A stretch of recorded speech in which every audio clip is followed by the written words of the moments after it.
যদি আপনারা এই ওয়াকফ বিলে কিন্তু ব্যাকে না পাঠাতে পারেন, তাহলে ওরা মুসলমানকে একটা কথাই বলবে, ভারতের মুসলমান এদেশে থাকবে থাকুক, লিবার হিসেবে, কর্মচারী ভাড়াটে হিসেবে থাকবে। আর যদি ওয়াকফ বিলে কিন্তু বাতিল করতে পারেন, তাহলে আগামী 50 বছর আপনাদেরকে আর ঘাটাবে না। চলো ভাইজান কি বলছে সেটা শুনে আসি। যদি ওয়াকফ বিলকে এখান থেকে বাতিল করাতে না পারেন, কি করে করবেন জানি না। আমি খুব শিগগিরই আমি দেখতে পাচ্ছি ভারতবর্ষের মুসলমান আপনাদের নাগরিকত্ব হরণের বিল বেরোবে, ভোটার অধিকার কেড়ে নেওয়া হবে, একটা বিল বেরোবে। বিলটা ঠিক এমন হবে, ভারতের মুসলমান এরা এদেশে থাকবে থাকুক, লেবার হিসাবে, কর্মচারী ভাড়াটিয়া হিসাবে থাকবে, এদের এদেশে কোনো অধিকার নাই। ভোটাভুটিতে একটা বিল বেরিয়ে যাবে, তা মাথায় ঢুকলো।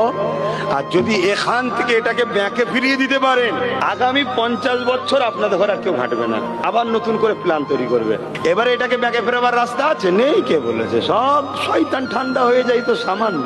আমার কাছে সব পলিসির ওষুধ আছে, কিন্তু সে প্রয়োগ আমি আমভাবে দেবো না। কথা মাথায় ঢুকছে না? ঢুকে নেই কেন? আমার জাতের ভেতরেই তো একদল আছে, কি এক্ষুনি ঠান্ডা করে ঢুকে যাবে, ঢুকে যে বলবে। ফেসবুক আইডিটা অবশ্যই ফলো দিয়ে রাখবেন।